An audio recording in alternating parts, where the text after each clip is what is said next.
السلام عليكم ورحمة الله وبركاته. إن الحمد لله نحمده ونستعينه ونستغفره ونعوذ بالله من شرور أنفسنا ومن سيئات أعمالنا. من يهده الله فلا مضل له ومن يضلله فلا هادي له وأشهد أن لا إله إلا الله وأشهد أن محمد رسول الله. ما بعد. أعوذ بالله من الشيطان الرجيم. بسم الله الرحمن الرحيم.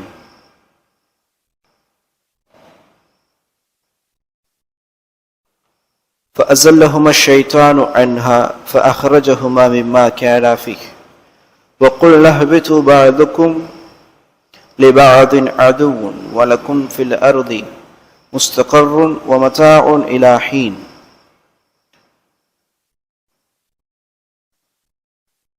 ஹஸ்பி அல்லாஹுல் அஸீம். சூரத்துல் பக்ராவினுடைய 36வது வசனத்தினுடைய தொடர்ச்சி. அப்போ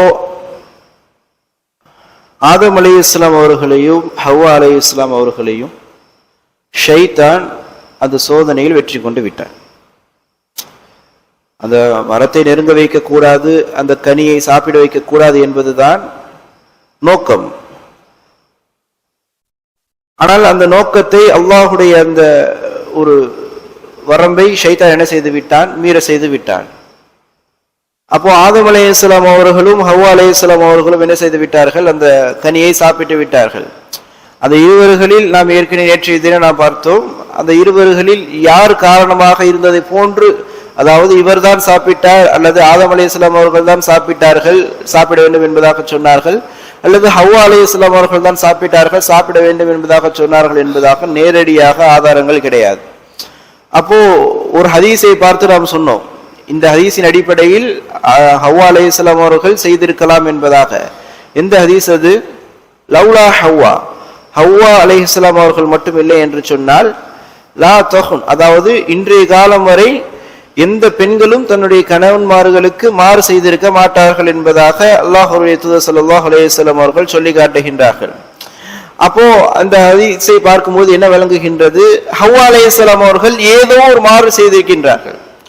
ஆதம் அலைஹிஸ்ஸலாம் அவர்கள் சொன்னதற்கு ஏதோ ஒரு மாறு செய்து விட்டார்கள், ஏதோ ஒரு நிகழ்ச்சி நடந்து விட்டது, இருவரும் என்ன செய்து விட்டார்கள், அந்த கனியை சாப்பிட்டு விட்டார்கள். அப்போ ஷைத்தான் என்ன செய்கின்றான், அவருடைய நோக்கத்தில் வெற்றி கொள்கின்றான். இருவரும் சாப்பிட்டவுடன் என்ன நடக்கின்றது, அவர்களுடைய ஆடை அவர்களை விட்டும் விலகுகின்றது. அவன் இரண்டு நோக்கத்திற்காக சூழ்ச்சி செய்தான் என்பதாக நாம் பார்த்தோம். என்ன இரண்டு நோக்கம்? ஒன்னு, கண்ணியத்தை குறைக்கணும், அவர்களுடைய ஆடையை நீக்கி அவர்களுடைய கண்ணியத்தை குறைக்க வேண்டும். இரண்டாவது, அவர்களை சொர்க்கத்தை விட்டும் வெளியாக்க வேண்டும். இந்த இரண்டும் ஷைத்தானுடைய நோக்கமாக இருந்தது. அவர்கள் சாப்பிட்ட மாத்திரமே அவர்களுடைய ஆடை என்ன செய்து விட்டது, நீங்கி விட்டது. அவர்களுடைய கண்ணியம் அவர்களை விட்டும் சென்று விட்டது, அதாவது ஆடையின் மூலியமாக அவர்கள் வைத்திருந்த கண்ணியம். அப்போ அவர்கள் என்ன செய்கின்றார்கள், சொர்க்கத்தில் இருக்கக்கூடிய இலைதலைகளை எடுத்து அவர்கள் என்ன செய்கின்றார்கள், அவர்களுடைய உடலை மறைத்துக் கொள்கின்றார்கள் என்பதாக அல்லாஹ் ரப்புல் ஆலமீன் பதிவு செய்கின்றான். இப்படி இருக்கும் பொழுது அல்லாஹ் ரப்புல் ஆலமீன் சொல்லி காட்டுகின்றான், அவர்களுக்கு நாம் அழைத்தோம். அல்லாஹ் ரப்புல் ஆலமீன் அழைக்கின்றான், வக்கால மா நஹாகுமா ரப்புகுமா, அதாவது இந்த வசனம் இல்லை, அலம் அன்ஹாக்கும் அன் தில்க ஷஜரா. அல்லாஹ் ரப்புல் ஆலமீன் என்ன செய்கின்றான், ஆதம் அலைஹிஸ்ஸலாம் அவர்களையும் ஹவ்வா அலைஹிஸ்ஸலாம் அவர்களையும் அழைத்து கேட்கின்றான், நான் இந்த ஒரு மரத்தை விட்டும் உங்கள் இருவரையும் தடுக்கவில்லையா என்பதாக கேட்கின்றான். என்ன கேட்கின்றான், நான் இந்த மரத்தை விட்டும் உங்கள் இருவரையும் தடுக்கவில்லையா என்பதாக கேட்கின்றான்.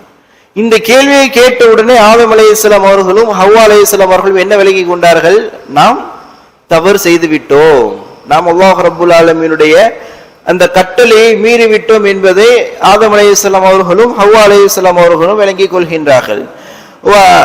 வக்குல் லக்குமா இன்ன ஷைத்தான லக்குமா அதுவும் முபீன், இந்த ஷைத்தான் உங்களுக்கு தெளிவான விரோதி என்பதையும் நாம் உங்களுக்கு முன்கூட்டியே சொல்லவில்லையா என்பதாக அல்லாஹ் ரப்புல் ஆலமீன் ஆதம் அலைஹிஸ்ஸலாம் அவர்களை பார்த்தும் ஹவ்வா அலைஹிஸ்ஸலாம் அவர்களை பார்த்தும் கேட்கின்றான். ஆதம் அலைஹிஸ்ஸலாம் அவர்கள் என்ன செய்து கொண்டார்கள், விளங்கி கொண்டார்கள், நாம் அல்லாஹ் ரப்புல் ஆலமீனுடைய கட்டளையை மீறிவிட்டோம், அல்லாஹ் ரப்புல் ஆலமீன் எமக்கு தண்டனை தரப்போகின்றான் என்பதாக. அப்பொழுது மனமருந்தி ஆதம் அலைஹிஸ்ஸலாம் அவர்கள் என்ன செய்கின்றார்கள், இறைவனிடத்திலே பிழை பொருத்தம் தேட ஆரம்பிக்கின்றார்கள். ஆனால் அல்லாஹ் ரப்பல் ஆலமீன் என்ன சொல்லிவிட்டான், வக்குல்னா நாம் சொன்னோம், இஹ்பிது நீங்கள் இருவரும் என்ன செய்து விடுங்கள், இந்த சொர்க்கத்தை விட்டும் நீங்கள் கீழே இறங்கி விடுங்கள்.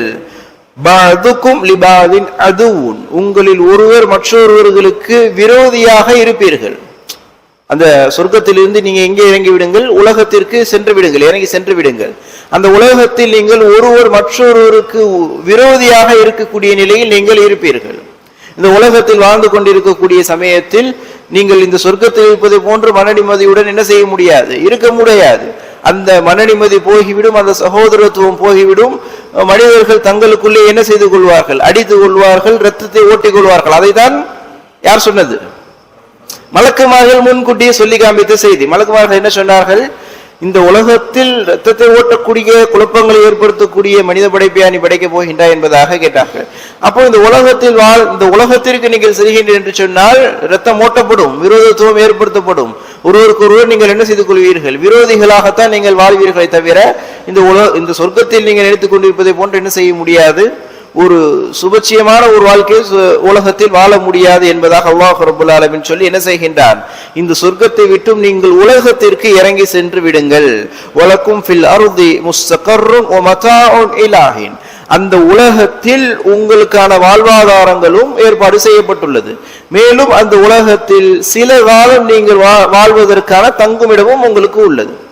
நம்ம ஆதம் அலைஹிஸ்ஸலாம் அவர்கள் என்ன செய்கின்றார்கள், சில காலம் இந்த உலகத்திற்கு தண்டனைக்காக வருகின்றார்கள். சில காலம் சொர்க்கத்திலிருந்து இந்த உலகத்திற்கு தண்டனைக்காக வருகின்றார்கள். அப்ப ஆதம் அலைஹிஸ்ஸலாம் அவர்களுடைய சொந்த இடம் எது? சொர்க்கம். மனிதனுடைய மூலம் ஆதம் அலைஹிஸ்ஸலாம் அவர்கள். அந்த ஆதம் அலைஹிஸ்ஸலாம் அவர்களுடைய சொந்த ஊர் சொர்க்கம். அதுதான் சொந்த ஊர். ஒரு சொந்த ஊரிலிருந்து ஒரு ஊருக்கு வந்திருக்கின்றோம் என்று சொன்னால், இந்த உலகத்தில் நாம் ஒப்பிட்டு பார்த்தால் சொந்த ஊரில் இருப்போம், ஒரு சோதனை சம்பாதிப்பதற்காக வெளிநாட்டிற்கு செல்வோம், ஒரு காலம் இல்லை ஒரு காலம் என்ன செய்து விடுவோம், சொந்த ஊருக்கு திரும்பி வருவோம் அல்லவா. அதே போன்று அல்லாஹ் ரப்பல் என்ன செய்கின்றான், ஆதம் அலைஹிஸ்ஸலாம் அவர்களுடைய சொந்த இடம் சொர்க்கம். அந்த சொந்த இடத்திலிருந்து இந்த உலகத்திற்கு ஒரு பிரயாணியை போன்று அனுப்புகின்றான், ஒரு சோதனைக்காக அனுப்புகின்றான். எதற்காக? இந்த உலகத்தில் இருக்கக்கூடிய ஃபித்னாக்களை அனுபவிக்க வேண்டும் என்பதற்காக, அல்லாஹ் ரப்பல் ஆலமீன் இடத்திலே பாவ மன்னிப்பு கேட்க வேண்டும் என்பதற்காக அல்லாஹ் ரப்பல் என்ன செய்கின்றான், ஆதம் அலைஹிஸ்ஸலாம் அவர்களையும் ஹவ்வா அலைஹிஸ்ஸலாம் அவர்களையும் சொர்க்கத்திலிருந்து இந்த உலகத்திற்கு எப்படி அனுப்புகின்றான், ஒரு பிரயாணியை போன்று அனுப்புகின்றான். அப்போ இந்த சொர்க்கம் என்பது அல்லாஹ்வுடைய தூதர் ஸல்லல்லாஹு அலைஹி வஸல்லம் அவர்கள் எப்படி சொல்லி காட்டுகின்றார்கள், இந்த உலகம் என்பது முஸ்லிம்களுக்கு சிறைச்சாலையாகவும் காஃபிர்களுக்கு சொர்க்கமாகவும் இருக்கும் என்பதாக அல்லாஹ்வுடைய தூதர் ஸல்லல்லாஹு அலைஹி வஸல்லம் அவர்கள் சொல்லி காட்டுகின்றார்கள். சொர்க்கத்திலிருந்து விடுதலையாகி வந்தால் சிறைச்சாலை தான். சொர்க்கத்தில் ஆதம் அலைஹிஸ்ஸலாம் அவர்கள் தவறு செய்கின்றார்கள். அந்த தவறு செய்த இடத்திலிருந்து வரக்கூடிய இடம் எது? சிறைச்சாலை தான். தவறுக்கு தண்டனை சிறைச்சாலை. அதைத்தான் அல்லாஹ்வுடைய தூதர் ஸல்லல்லாஹு அலைஹி வஸல்லம் அவர்கள் சொன்னார்கள், இந்த உலகம் முஃமின்களுக்கு எப்படி இருக்கும், சிறைச்சாலையாக இருக்கும் என்பதாக. காஃபிர்களுக்கு அதே நிலையில் சொர்க்கமாக இருக்கும். காஃபிர்கள் இந்த உலகத்தில் வாழ்ந்து கொண்டிருக்கும் பொழுது சொர்க்கத்தில் வாழ்ந்து கொண்டிருப்பதை போன்று, அதாவது இது சொர்க்கத்திற்கு நிகரான இடம் அல்ல. சொர்க்கத்திற்கு அணு அளவும் இந்த உலகத்தில் இருக்கக்கூடிய இன்பங்களும் இந்த உலகத்தில் இருக்கக்கூடிய அதிசயங்களும் நிகரானது அல்ல. சொர்க்கத்தினுடைய அதிசயங்களும் சொர்க்கத்தினுடைய இன்பங்களும் நம்முடைய சிந்தனைக்கு அப்பாற்பட்ட இன்பங்கள். ஆனால் இந்த உலகத்தில் வாழ்ந்து கொண்டிருக்கும் பொழுது அந்த சொர்க்கத்தில் இருக்கக்கூடியதை போன்று அவர்கள் என்ன செய்து கொண்டிருப்பார்கள், காபிர்கள் இந்த உலகத்தில் வாழ்ந்து கொண்டிருப்பார்கள். இந்த உலகத்தில் தண்டனை அனுபவிக்கக்கூடியவர்கள் யார்? முஸ்லிம்கள். சிறைச்சாலையை போன்று. அப்படின்றால் சிறைச்சாலையில் இருக்கின்றார்கள். சிறைச்சாலையில் இருக்கக்கூடியவர்கள் மீண்டும் விடுதலை ஆகும் பொழுது எங்கே செல்வார்கள்? சொர்க்கத்திற்கு போவார்கள். சொர்க்கத்திலிருந்து சிறைச்சாலைக்கு வந்துவிட்டோம். சிறைச்சாலையிலிருந்து விடுதலையானால் சொர்க்கம். விடுதலை என்ன? விடுதலை என்றால் மௌத். மௌத் அறிந்து விட்டால் மீண்டும் எங்கே சென்று விடுவோம்? எம்முடைய சொந்த ஊரான சொந்த இடமான சொர்க்கத்திற்கே நாம் சென்று விடுவோம். எம்மை சொந்த இடத்திற்கு சொந்த ஊருக்கு செல்ல விடக்கூடாது என்பதற்காக ஷைத்தான் என்ன செய்வான், இந்த உலகத்தில் வாழ்ந்து கொண்டிருக்கக்கூடிய காலகட்டத்தில் என்ன குழப்பங்களை எல்லாம் ஏற்படுத்த முடியுமோ எல்லா குழப்பங்களையும் ஏற்படுத்துவான். அதே நேரத்தில் இன்னொன்றை சிந்திக்க வேண்டும், எப்படி முஃமின்கள் சிறைச்சாலையில் இருந்து விடுதலையானால் சொர்க்கத்திற்கு செல்வார்களோ அதே போன்று காஃபிர்கள் அவர்கள் சொர்க்கத்தில் இருக்கின்றார்கள். இங்கிருந்து விடுதலையானால் நரகம். சொர்க்கத்திலிருந்து விடுதலையாக எங்கேதான் போக முடியும்? நரகத்திற்கு தான் போக முடியும். கணியத்துக்குரிய அல்லாஹ் நல்லடியார்களே, இந்த உலகத்தில் வாழ்ந்து கொண்டிருக்கக்கூடிய நாம் ஒரு சோதனைக்காக அனுப்பப்பட்டுள்ளோம். இந்த உலகத்தில் வாழ்ந்து கொண்டிருக்கக்கூடிய இந்த உலகம், நாம் வாழ்ந்து கொண்டிருக்கக்கூடிய இந்த உலகம் ஒரு சோதனை களம். இந்த உலகத்தில் வாழ்ந்து கொண்டிருக்கக்கூடிய நாம் ஒரு சோதனை. இந்த உலகத்தில் எமக்காக படைக்கப்பட்டிருக்கக்கூடிய ஒவ்வொன்றும் சோதனை. இந்த உலகமே ஒரு சோதனை தான். இந்த உலகத்தில் நமக்கு கொடுக்கப்பட்டிருக்கக்கூடிய விஷயங்களும் சோதனைக்காகத்தான். கண்ணியத்திற்குரிய அல்லாஹ்வின் நல்லடியார்களே, இந்த சோதனை களத்தில், அதாவது இந்த சிறைச்சாலை போன்ற ஒரு வாழ்க்கையில் முஸ்லிம்கள் வாழ்ந்து கொண்டிருக்கின்றார்கள். இந்த சிறைச்சாலை போன்ற ஒரு வாழ்க்கையில் இருந்து விடுதலை அவர்கள் அடைந்தால் அவர்கள் சொர்க்கம் செல்வார்கள். அப்படி சொர்க்கம் செல்ல வேண்டும் என்றால் என்ன இருக்க வேண்டும்? இந்த சிறைச்சாலை போன்ற வாழ்க்கையில் இருக்கும் பொழுது சொர்க்கம் செல்வதற்கான ஆயத்தங்களை நாம் செய்திருக்க வேண்டும். இந்த சிறைச்சாலை போன்ற உலகத்திலேயே நாம் சொர்க்கத்தை போன்று வாழ்ந்து விட்டால் நாம் எதை போன்று ஆகிவிடுகின்றோம்? காஃபிர்களை போன்று ஆகிவிடும். காஃபிர்கள் இந்த உலகத்தில் அவர்கள் எப்படி வாழ்வார்கள்? சொர்க்க பூஞ்சலை போன்று வாழ்வார்கள் என்பதாக அல்லாஹ்வுடைய தூதர் ஸல்லல்லாஹு அலைஹி வஸல்லம் அவர்கள் சொல்லி காட்டுகிறார்.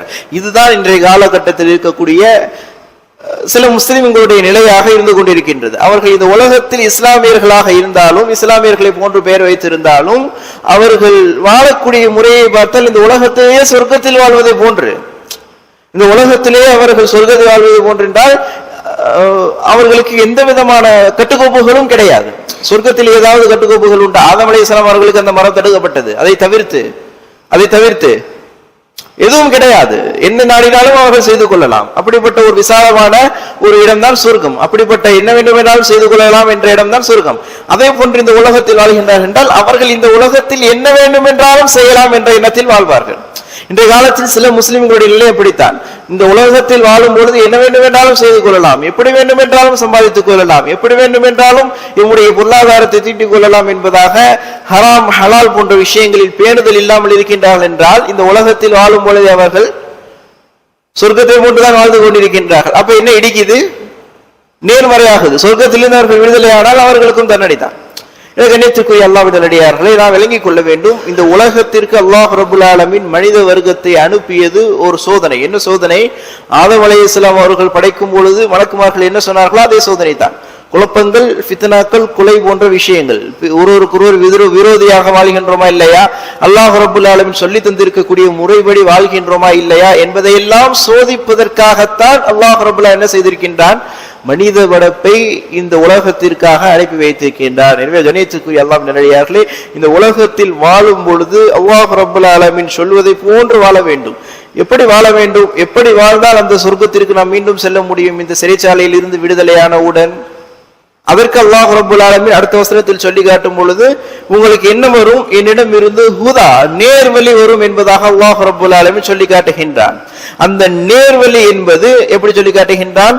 ஃபமன் தபிஅ ஹுதாய, யார் அந்த என்னுடைய நேர்வழியை பின்பற்றுகின்றார்களோ ஃபலா ஹவுஃபுன் அலைஹிம், அவர்களுக்கு எந்த பயமும் இருக்காது. விடுதலையானால் சொர்க்கம்தான். அப்ப அந்த நேர்வழி என்னது? ஸாலிகல் கிதாபு லா ரைப ஃபீஹி, அல்லாஹ் என்ன சொல்லி காட்டுகின்றான்? ஹுதன், என்ன வரும் என்னிடத்திலிருந்து? உங்களுக்கு ஹுதன் வரும் என்பதாக சொல்லி காட்டுகின்றான். ஸாலிகல் கிதாபு லா